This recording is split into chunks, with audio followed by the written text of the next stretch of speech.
Case already हमारे positive इस वक्त एक्टिव केसेस करनाल डिस्ट्रिक्ट में हैं और डेली केसेस पॉजिटिव आ रहे हैं।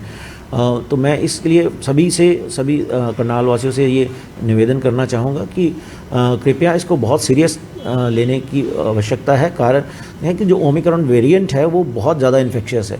अगर हम डेल्टा वेव की बात करें, जब सेकेंड वेव थी तो बहुत ज़्यादा सबने देखा है कि इतनी भयानक स्थिति थी, लेकिन ये वेरिएंट उससे भी कहीं ज़्यादा इन्फेक्शियस है कि जल्दी से फैलता है। जो न्यू ईयर की सेलिब्रेशंस हैं बिल्कुल छोटी अपनी सेलिब्रेशन करें, जहाँ तक संभव हो सके मास्क प्रॉपर पहन के रखें, नाक और मुंह अच्छी तरह ढक के सोशल डिस्टेंसिंग करें, और सबसे इम्पॉर्टेंट बात है कि दोनों वैक्सीन की डोजेज़ जो हैं वो जल्द लगाएं। मास्क का चलानिंग जो है वो पुलिस विभाग भी रेगुलरली कर रहा है, और जैसा कि एसपी करनाल ने कल बताया भी था कि वो अब आने वाले दिनों में इसकी और ज़्यादा कड़ाई से इसकी पालना की जाएगी। जैसा कि हरियाणा सरकार ने 1 जनवरी से ये भी लागू किया है कि जितने भी हमारे सार्वजनिक स्थान हैं उन पे बिना वैक्सीनेशन के, बिना मास्क में कोई भी सुविधा उपलब्ध नहीं करी जाए। लगातार कोरोना के मामले बढ़ते हुए नजर आ रहे हैं। रोजाना करनाल में 3 से 4 मामले आ रहे हैं, और पूरे हरियाणा की बात की जाए, आसपास के इलाका दिल्ली की बात की जाए, तो वहां पर भी लगातार मामलों में वृद्धि देखने को मिल रही है।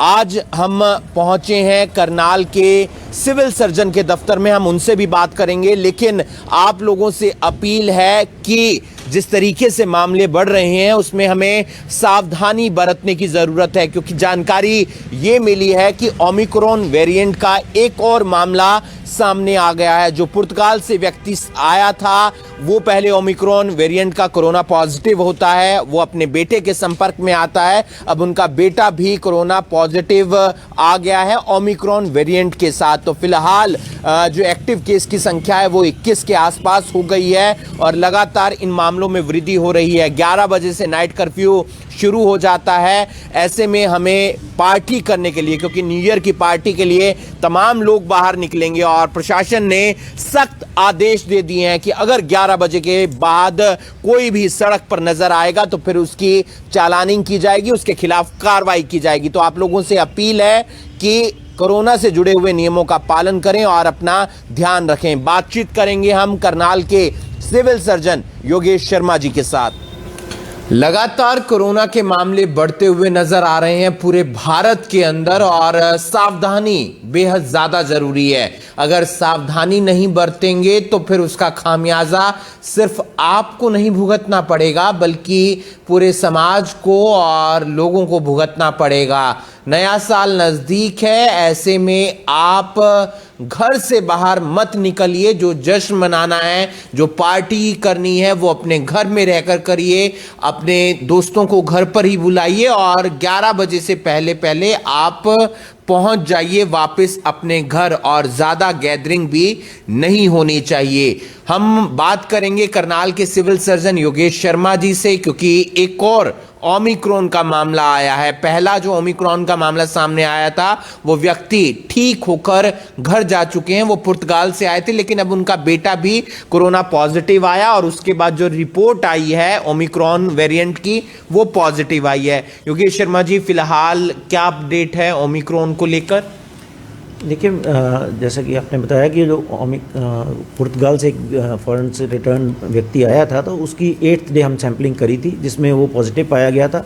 तो इमीडिएटली उसको आइसोलेट किया गया था, और उसके सभी फैमिली मेम्बर्स के सैंपल भी कराए गए थे। उसी में जो उनका 6 साल का बच्चा है वो भी पॉजिटिव आया था। क्योंकि ये फॉरेन रिटर्नी का कॉन्टैक्ट था, इसलिए इसका सैंपल भी जीनोम सीक्वेंसिंग के लिए दिल्ली भेजा गया था, जिसकी आज उसकी रिपोर्ट आई है, और इस रिपोर्ट के अनुसार जो वो ओमिक्रॉन के लिए पॉजिटिव है। क्योंकि इसका फादर भी ओमिक्रॉन वेरिएंट के लिए पॉजिटिव था, तो स्वाभाविक है कि उस बच्चा भी जो है कांटेक्ट होने के कारण ओमिक्रॉन से पॉजिटिव है। परंतु इम्पॉर्टेंट ये है कि बच्चा जो है पॉजिटिव 17 तारीख को आया था, लेकिन ओमिक्रॉन की पुष्टि आज उसकी हुई है।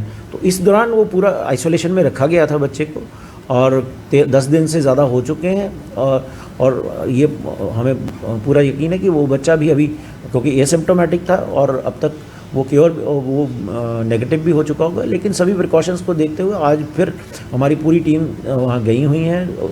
सभी कॉन्टैक्ट्स का, बच्चे का दोबारा से वहाँ से सैम्पलिंग की जाएगी, और उस जो कल रिपोर्ट आएगी उसके अकॉर्डिंगली एक्ट किया जाएगा। कहाँ घर में एडमिट है, आइसोलेट? हाँ, बच्चा जो है वो छोटा बच्चा था 6 ईयर्स का, इसलिए उसको घर पे ही आइसोलेट किया गया था। फिलहाल अगर कोरोना की बात की जाए तो क्या स्थिति है? तकरीबन 20 के आसपास मामले हैं, लगातार मामले दिन प्रतिदिन बढ़ते हुए भी नजर आ रहे हैं, ना सिर्फ करनाल में बल्कि पूरे हरियाणा की बात करें तो। नहीं, देखिए बिल्कुल चिंताजनक स्थिति थोड़ी बनती जा रही है, क्योंकि 21 केस ऑलरेडी हमारे पॉजिटिव इस वक्त एक्टिव केसेस करनाल डिस्ट्रिक्ट में हैं और डेली केसेस पॉजिटिव आ रहे हैं। तो मैं इसके लिए सभी करनाल वासियों से ये निवेदन करना चाहूँगा कि कृपया इसको बहुत सीरियस लेने की आवश्यकता है। कारण है कि जो ओमिक्रॉन वेरिएंट है वो बहुत ज़्यादा इन्फेक्शियस है। अगर हम डेल्टा वेव की बात करें, जब सेकेंड वेव थी तो बहुत ज़्यादा सबने देखा है कितनी भयानक स्थिति थी, लेकिन ये वेरिएंट उससे भी कहीं ज़्यादा इन्फेक्शियस है कि जल्दी से फैलता है। तो हमें भीड़ भाड़ का बिल्कुल करना चाहिए कि उससे परे रहना चाहिए, और स्पेशली जो न्यू ईयर की सेलिब्रेशंस हैं बिल्कुल छोटी अपनी सेलिब्रेशन करें, जहाँ तक संभव हो सके मास्क प्रॉपर पहन के रखें, नाक और मुंह अच्छी तरह ढक के सोशल डिस्टेंसिंग करें, और सबसे इम्पॉर्टेंट बात है कि दोनों वैक्सीन की डोजेज़ जो हैं वो जल्द लगवाएं। करनाल में बहुत से लोग ऐसे हैं जिन्होंने अभी सेकेंड डोज ड्यू होने के बावजूद नहीं लगवाई है, तो मेरा उनसे रिक्वेस्ट है कि वो ना केवल अपनी खुद की सेफ्टी के लिए, अपनी फैमिली की सेफ्टी के लिए, पूरे सोसाइटी की सेफ्टी के लिए जल्द से जल्द अपनी सेकेंड डोज लगवाएं। हमने देखा था कि पिछली बार फर्स्ट और सेकंड जब लहर आई थी तो तमाम स्वास्थ्य विभाग की टीमें और प्रशासन की टीमें मिलकर मास्क भी बांट रही थी और सैंपल भी ले रही थी और चालान भी काट रही थी। तो इस बार क्या स्थिति इस तरीके की चालानी की, मास्क बांटने की और सैंपल लेने की? नहीं, देखिए जहाँ तक सैम्पलिंग की बात है वो करनाल डिस्ट्रिक्ट में हम रेगुलरली रैंडम सैम्पलिंग कर रहे हैं। हमारी 2200 के आसपास डेली सैम्पलिंग की एक एवरेज बनी हुई है, जो कि एक अच्छी एवरेज है। और मास्क का चलानिंग जो है वो पुलिस विभाग भी रेगुलरली कर रहा है, और जैसा कि एसपी करनाल ने कल बताया भी था कि वो अब आने वाले दिनों में इसकी और ज़्यादा कड़ाई से इसकी पालना की जाएगी। जैसा कि हरियाणा सरकार ने 1 जनवरी से ये भी लागू किया है कि जितने भी हमारे सार्वजनिक स्थान हैं उन पे बिना वैक्सीनेशन के, बिना मास्क में कोई भी सुविधा उपलब्ध नहीं करी जाएगी, क्योंकि सबको ये इसीलिए हम बार बार एग्रे कर रहे हैं कि जल्द से जल्द अपनी सेकेंड डोज जिनकी ड्यू हो चुकी है वो सेकेंड डोज लगवाएं, और जिनकी अभी तक फर्स्ट डोज नहीं लगवाई है वो अपनी फर्स्ट डोज लगवाएं, किसी भी तरह की कोई जो सुविधा पाने के लिए और सार्वजनिक स्थान पे जाने के लिए। कितने लोग आ रहे हैं रोजाना विदेशों से करनाल के अंदर अगर बात करें तो, और कितने लोग हमने ट्रेस कर लिए हैं, कितने लोग अभी ट्रेस करने बाकी हैं, उनकी क्या रिपोर्ट है? देखिए, लगभग पिछले 3 सप्ताह में अगर बात करें तो 1900 के आसपास हमारे पास जो विदेश से यात्री आ चुके हैं करनाल में, और केवल 100 लोग ऐसे हैं जिनको हम नहीं ट्रेस कर पाए हैं, और उनके भी हमने जो हमारे पास उनकी डिटेल्स थी वो पुलिस विभाग से शेयर की है, और विभाग से कुछ ट्रेसिंग हो भी जाती है। और बाकी सबके साथ हमारी स्वास्थ्य विभाग की टीम्स रेगुलर कांटेक्ट में हैं। जो हाई रिस्क कंट्री से आए हैं उनको होम आइसोलेशन में रखा गया है, और जो दूसरे कंट्रीज़ में आते हैं उनकी भी 8 डे को सैम्पलिंग करवाई जाती है। एक आखिरी सवाल, देख रहे हैं हम भी अलग अलग स्वास्थ्य केंद्रों पर जाकर लोग अब जागरूक हो रहे हैं। जब से उन्हें पता लगा है कि 1 तारीख से एंट्री बैन हो रही है, बंद हो रही है, तो लोग जागरूक हो रहे हैं, चलो वैक्सीन जाकर लगवा लेते हैं। आपके पास भी रिपोर्ट आ रही होंगी, कितना परसेंटेज बढ़ा है अगर फर्स्ट डोज की बात करें या सेकंड डोज की बात करें तो? नहीं, डेफिनेटली बहुत लोग अब आ रहे हैं, जो कि हम जब पिछले कुछ दिनों से देखने में आ रहा था कि लगभग 6 से 8 हज़ार के जो लगभग हमारी वैक्सीनेशन थी वो अब बढ़कर 22-23 हज़ार तक पहुंच चुकी है दिन में। हाँ, एक दिन में। तो वो डेफिनेटली बहुत फ़र्क पड़ा है, और लोग अवेयर भी हो रहे हैं, और ख़तरा भी डेफिनेटली है। ओमिक्रॉन मैंने जैसे कि कहा कि बहुत इन्फेक्शियस है, और हमारे पास एकमात्र साधन इससे लड़ने का वैक्सीनेशन है, और वैक्सीनेशन हम जितनी जल्दी कर सकते हैं हमें करवानी चाहिए। और सबसे इम्पॉर्टेंट एक और बात मैं कहना चाहूँगा कि 15 साल से ऊपर बच्चों की वैक्सीनेशन जो है वो 3 तारीख से शुरू हो रही है।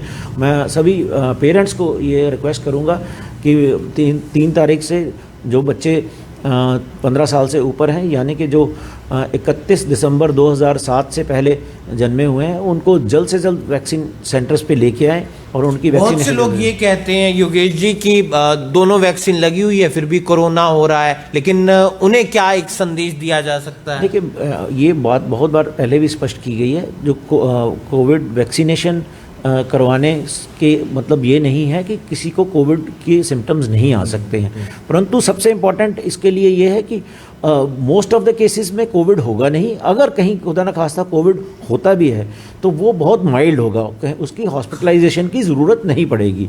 तो इसलिए हम ये कोविड की सिवियरिटी को और कोविड ना होने के लिए इम्पॉर्टेंट यही है कि हम जल्द से जल्द वैक्सीनेशन करवाएं। इस वीडियो को आप ज़्यादा से ज़्यादा शेयर कीजिए। फिलहाल एक ओमिक्रॉन का मामला करनाल के अंदर है और तकरीबन 21 केस एक्टिव हैं कोरोना के। लगातार ये मामले बढ़ते हुए नजर आ रहे हैं। गाइडलाइन उन्होंने बता दी हैं, साथ ही साथ वैक्सीन के लिए आपको वो भी अपील करते हैं, प्रशासन भी अपील करता है, हम भी अपील करते हैं, क्योंकि हमने अपनी दोनों डोज लगवा ली हैं। आपने अगर एक डोज लगवाई है और आपका समय पूरा हो गया है तो लाइन में लगकर आप भी दूसरी डोज जरूर लगवा लीजिए, क्योंकि अगर उसके बाद भी अगर आपको कोरोना हो जाता है तो वो माइल्ड होगा, यानी कि आप घर पर रहते हुए 2 से 3 दिन 4 दिन के अंदर ठीक हो जाएंगे। तो वैक्सीनेशन बेहद ज्यादा जरूरी है और मास्क का इस्तेमाल करें और साथ ही साथ भीड़ भाड़ वाले इलाकों में ना जाएं तो ज्यादा बेहतर है। इस वीडियो को आप ज्यादा से ज्यादा शेयर कीजिए और बाकी तमाम खबरों के लिए आप जुड़े रहिए करनाल ब्रेकिंग न्यूज के साथ। नमस्कार।